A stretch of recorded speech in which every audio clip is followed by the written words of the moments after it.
لي ورا لي ورا لي ورا لي نما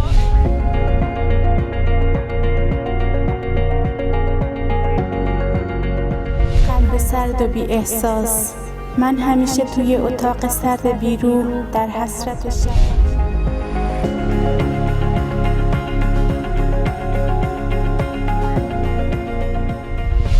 سڵاوتان لێبێت و تەندروست باش بن لە ئەڵلقەیەکی نوێی کۆوارەوە بە کۆمەڵێک بڕگە و بابەتی هوەری و کولتوریەوە هاتووینەتەوە لاتان. سەرەتای بەرنامەکەش بە گرنگترین هەواڵەکانی هەفتە دەست پێ دەکەین.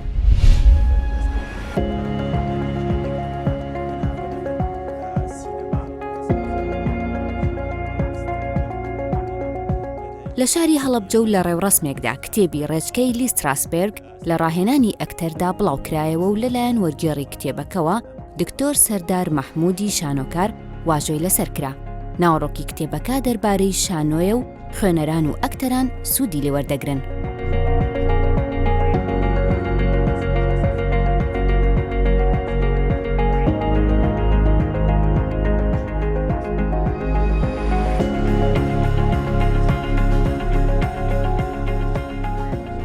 ڕاستیەکەی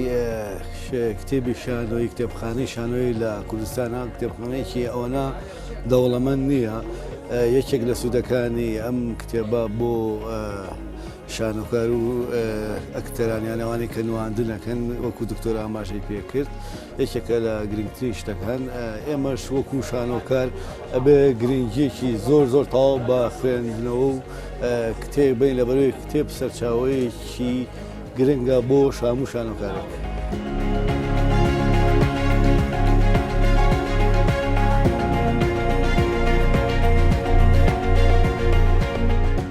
ئەمڕۆ شاری هەڵەبجەمان وەکو یەکەم وێزگەی ڕاگەیاندن و بڵاوکردنەوەی کتێبی ڕێچکەی لی ستراسبێرگ لە ڕاهێنانی ئەکتەرە کە وەرمان جێڕاوەتە سەر زمانی کوردی هەڵبژارد و لە بە کۆڕێکی جوانی خوێنەران و شانۆکارانی شارەکەیە قسە باسێکی جوان باشمان لەسەر بە شێوەی گشتی کتێبەکە و مێتۆدی ستراسبێرگش بە تایبەتی کرد. کتێبەکە دەرەنجامی وەرکشۆپێک و کۆمەڵی سیمیناری ڕاهێنانە کە ساڵی 1970 لی ستراسبێرگی مێتۆدوان و گەورە پێداگۆژی نواندن لە شانۆی ئەمریکی و جیهانیە لە شانۆی شاوشپێڵهاوزی شاری بۆ خۆم سازی کردووە. پوختەی ئەو زنجیرە سیمینار و ڕاهێنانانەیە کە خۆی لە 2012 لاپەڕەی قەبارە مامناوەندا ئەبینێتەوە. ئەم کتێبە لەسەر ئەرکی پایتەختی ڕۆشنبیری لە چاودراوە بە سپاسەوە. هاوڕێ عزیزم کاک ئەردەڵان عینەدین دیزایانی بەرگوناوەی بۆ کردووە.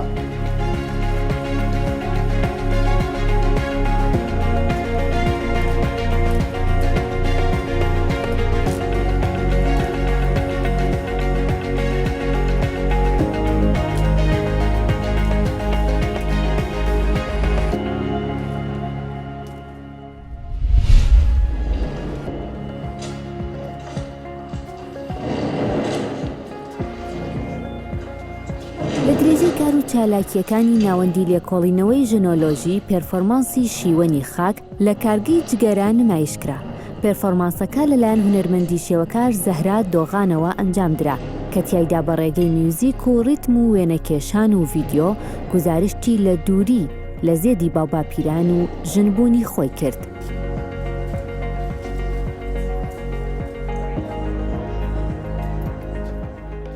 لێرە کارگێ من وی کاری کرد ئەو دمەه ئەم لەسەر کار دەکەن لەسەر شیوێنی خاک لە ژنێن هاتنە قەتلکردن بۆ ئەوەیەکی پیاوی ئەوەیەکی وەکی بن ناوێ ناموسی هاتنە قەتلکردن. من خواستکی دەستنیشانی وێ دێ بکەن چما ئەم کورد یعنی ئەو خواست یعنی پێویستە ئەم نەچاندامەیە نەچاندا کوردایە ژنە قەتل بکێ ژنە بۆ ئەوەیەکی ناموسی قەتل بکێ. ئەv ڤیدیۆ لە گۆرستانە سەیوان کێشاند لێرە یا بە حەزارە گۆر هەیە لێبەلێ 2000 گۆر بێناون سەرکەڤر ناوتون ناونیشان نییە. ئێمە وەک ناوەندی ژنۆلۆژی بە ساڵانە کار ئەەکەین و ئەمە وەکو یەکەم کاری فەرمیە خۆ دەرکەوتن 2 ڕۆژ پێش ئێستا پانێڵێکمانە ژێر ناونیشانی ئەزمموی نیشانی هونەرمەند و ڕوانگەی ژنۆلۆژی دەرخست وا ژنۆلۆژی پێی وایە کە لە ڕێگەی هونەرەوە ئەتوانین ئەو پەیامەیە خۆ ئەو زانستە ئەو فکرێک کە پێمانە بتوانین دەری بڕین ژنۆلۆژی ئەگەڕێ بە دوای ناسنامەی ڕاستەقینەیشنا کە لە هەر بستێکی سەر ئەم زەویە ژنجێ دەست و ژێپەنجەی خۆی دیارە بەشی هونەریش هەر بە هەمان شێوەی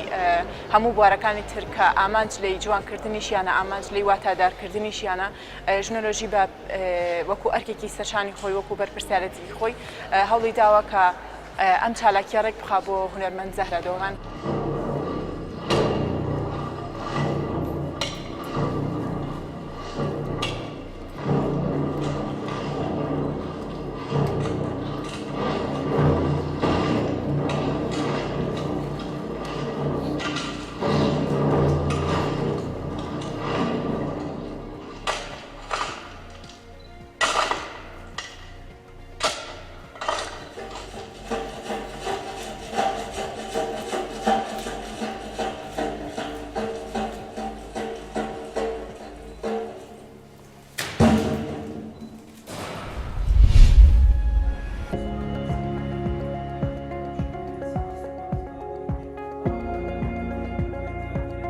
لە ڕێوڕسمێکدا لە پەرتوکخانەی بەدرخانیان لە دهۆک بە ئامادەبوونی ژمارەیەکی بەرچاو لە ڕۆشنبیران و نووسەران کتێبی ئاسایشە نەتەوەیی خوێندنێکی دەستپێک و شرۆڤەیی کە لەلایەن نووسەری لاو سامان عومەرەوە نووسراوە بڵاو کرایەوە.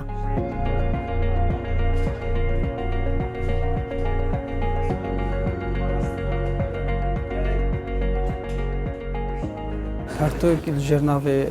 ئاسایشانەتەوەی خواندنێک دەستپێکی و شرۆڤەی مەهەوڵدایە کوتەگەهێ ئاسایشانەتەوەی سەر هەلدانەوەی گرنگیاوی ئارمانجی توی گەف و ماترسین لەسەر بوارە نوێ کەبن و دیسان ئاسایشانەتەوەی بێژن تیۆریین ناودەوڵەتی دە تایبەت سیاسەتا دەرڤە دیسان چاوانیا پاراستنە ئاسایشانەتەوەی بدن دیارکردن مەرەم ژێ ئەوە زەرگینکردنە پەرتوکخانە کوردیە و دیسان کاریمە ئەکادمیک و کەسانین لە دیفمەدە بهێن بشن ئەوی کاری بەرفرە بکەن و بۆ هەندێ ئەکو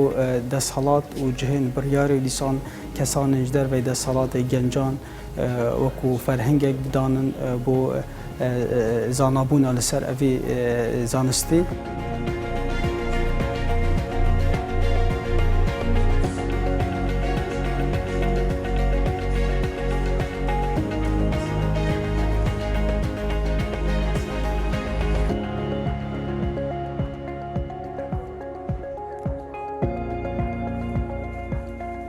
ئاسایشانەتەوەی بوومە بابەتێکی گەلەگەلێکە گرنگە بەس مخابن حتانۆکە وەک پێوی بیت دەستگایەتمە ڕاگەهاندنامە ئەکادمیەتمە ئەو گرنگی پێ نەدابیت ji ber hindê babeteke wisa pertûkeka wisa pertûkxana Kurdî da dîtina min nebes tişekê gelekê giring e di şêwek nîv şoreşekê bibînî çinkî babetekên yew ev babet e bûme gelekê giring e û em hêvîdarîn gencet me roşinbîret me akademiyet me pitir xwe bidin vî buwarî.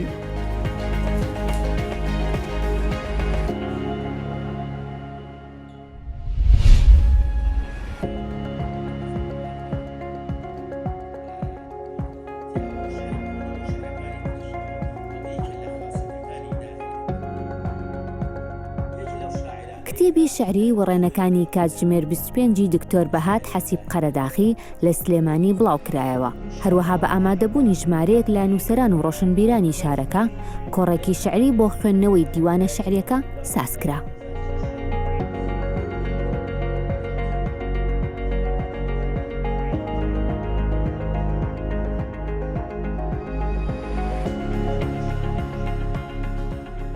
هەڵبەتە دیوانەکە کۆی ئەو شعرانەیە کە من لە کۆتایی ساڵانی هەفتاوە هەفتاکانی سەدەی پێشوو هەتاوەکو پار و پێرار نووسیمە کۆی ئەو شعرانە لە خۆ دەگرێت لە هەموو بابەتەکان بابەتی سیاسیە کۆمەڵایەتیە نیشتیمانیە عشق و خۆشەویستی بۆ یادی ئەزیزانە هەموو بوارە فکریانیان و کۆمەڵێ تێکستیش تێدایە تێکستەکانیش بابەتی فکری و فەلسەفی و نیشتیمانی ئەمانە ئەمە حوتەمین کتێبمە کە چاپم کردووە پێشتر چەندین کتێبی ترم چاپ کردووە توێژینەوە و بواری فکری و بواری ڕخنەی میدیای و ئەمانەیە ئەمە دیوانی شعری پێشتر لە ساڵی 84 نامیلکەیەکی شعریم بڵاو کردو بە ناوی وڕێنە ئەمەش کۆی هەموو شعرەکانە پاش ساڵی 84شەوە بە ناونیشانی وڕێنەکانی کاتژمێر 25.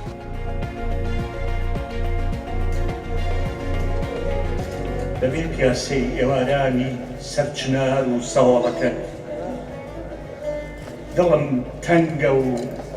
شێڵگەی بریم زامانم من لە دووریت سلەیمانی با لە کۆشکی زۆی خاش بم هەر یوسفم لە ناو چاڵم لە هەر جێبم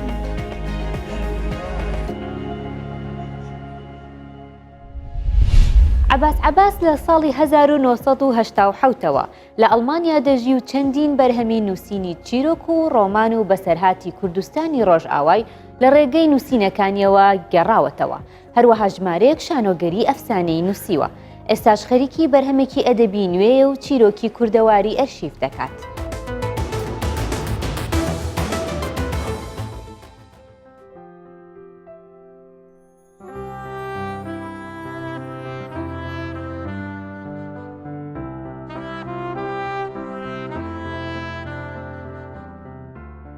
ناوێم عەباسێ محەمدی عەبێس ساڵە 1946 لە گوندێ نسران لە هەرێما تربەسپی باژارێ قامشلۆ ئەز هاتمە دنێ ji ber zangîn qanûnên nemrovayetî êgo bajar êgo dewleta Sûrî li ser herêma Kurda derbas kirin milkê me jî têk çû hin xemrî xistin nada em bê milk hiştin lewra jî me hewl daxwe got em derkevin.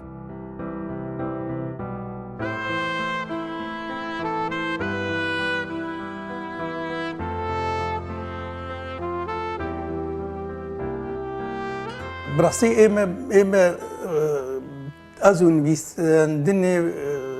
dîroka kûr û dûr jî xortaniya min dem dest pê nivîsandinê kiriye.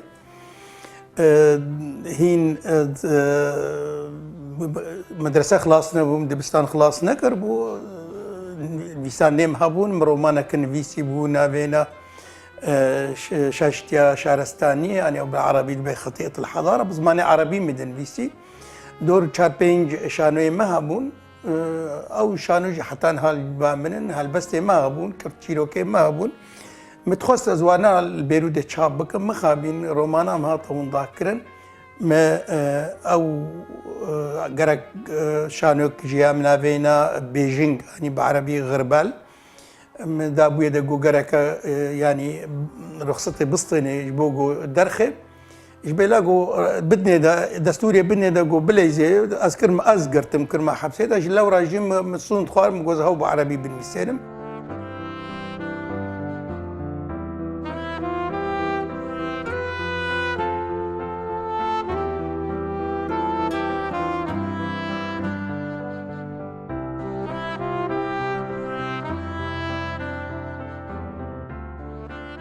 برهمي ما هاتنا چاپ کرن 11 پرتوکن دی دوجی عربینا ایدی تاف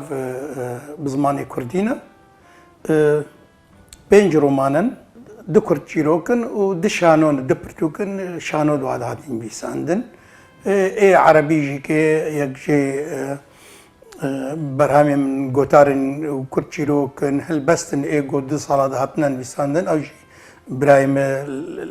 تفكرة كتاب قرنا كرنا برتغال شمرة ويا جي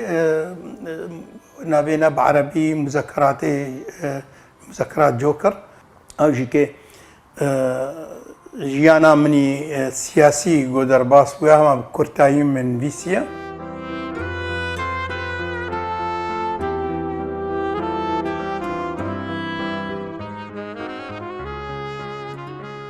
دەستپێکێدا شتێک و پەرێمدان ویساندنێ ماڵباتە me تایبەت ماڵباتە زاروێم حمدیا عبێس ئەم خانیێم بە وەکە مەکتەبخانەکە بوو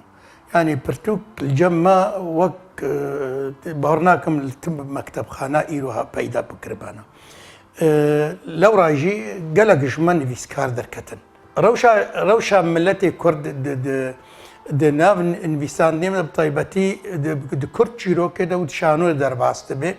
ئەو شانۆیە گۆ مدان منوی هاتنە نویساندن و منویساند و مدانە ڕێگەسێراش بۆ گۆ دەرخن تایبەت سەر ژیانە ملەتی کورد بوو سەر ئەوی قەهرەمانین کوردی گۆ ئەم لبەنداوی بوون گۆ مە ئازاد بکەی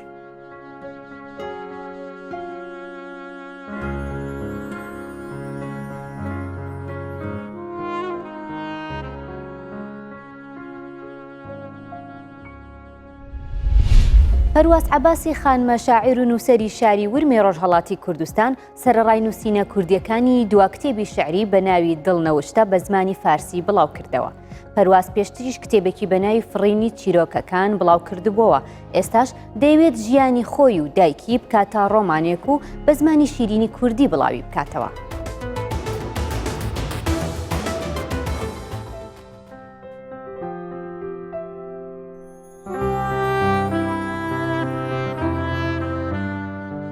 قلب سرد و بی احساس من همیشه توی اتاق سرد بیرو در حسرت شب نشستم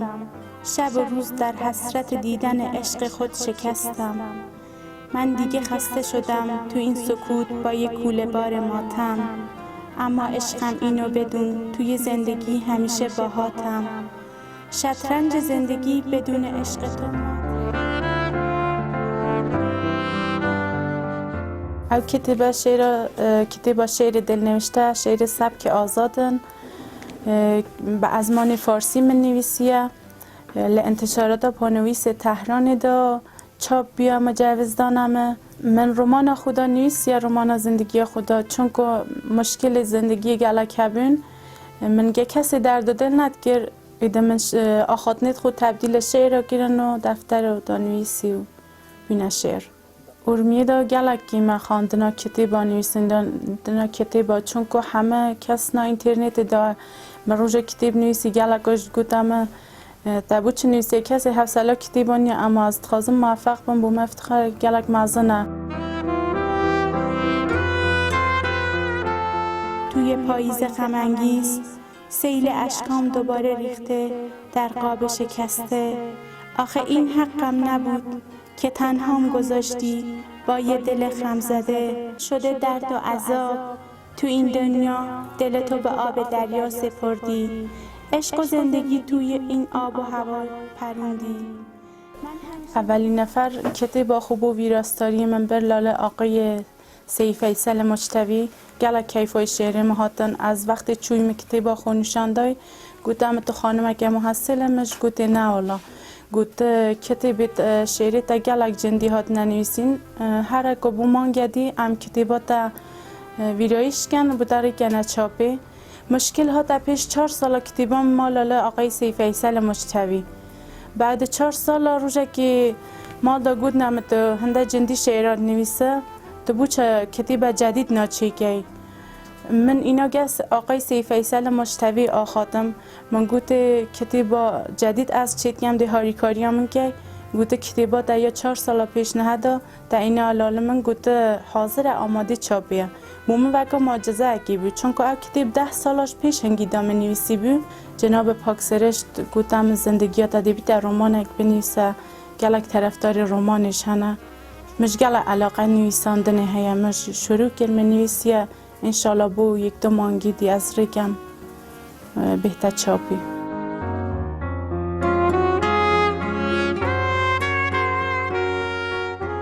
وقتی رفتی برات یه دفتر خاطره می سازم پر می کنم از شعرهای باسازم تو این زندگی فقط میخوام اشک ببارم همیشه افسوس میخورم از غم ندیدنت میدونم این روزا دەنگێک لە شاخەکانی کوردستانەوە لە دەڤەری بادینانەوە پڕاوپڕ لە هەستی هونەری ڕەسەنی کوردی بەوتنی لاوک دەمان هەژێنێت. کرمانج باکووری لە شاری دهۆکەوە میوانی کۆوار دەبێت. لەگەڵ دەنگە خۆشەکەی ئەو بەوتنەوەی لاوکەکانی کاوێس ئاغا و محەممەد عارف جزیری گەشتێک دەکەین.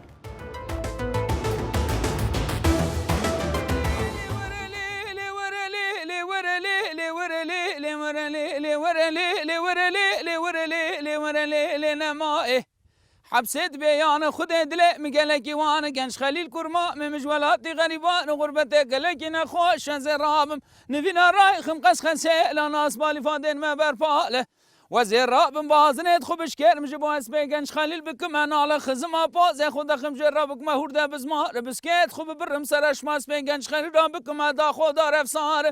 قنش خليل كرما ما خوبينم سوار بكم لكم تاكي طاله قوا بني خود دوالات غريبان غربت الميدان شامل ناوا واسمانيات تخاري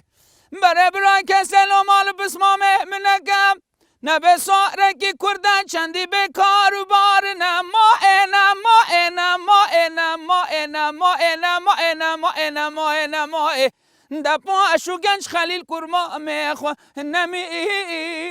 اینم لدنیای از هنرمند کرمانج باکوری تیم ناسین جبر کو دنگم دنگه کیچیای باکوریه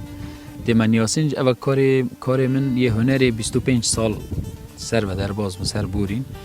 جبر کو من پرانیا هنر خو گریدای فولکلور کردی کرد چون که فولکلور بنگه ها موزیکا کردیه از شیم بیجم کردوایتی کردینی هنر کردی یا کهنار یا فولکلوری گهان و آسته گهان ده وی جیلی چون که من نویسر و روزنامه وان نبون اگر هبونج گلک کیم بود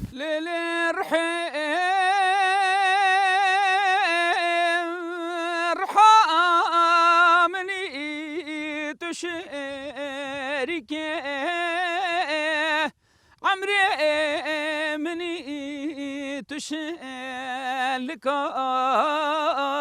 مالا مني رحمن تشرك عمري مني تشلك مالا مني رحمن بشبرا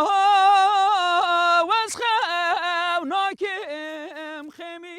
بویرین کو سر کرده هاتن امثالت کو سر کرده شیبون همی دنگ بیجا و استران بیجا از شیم بیج متا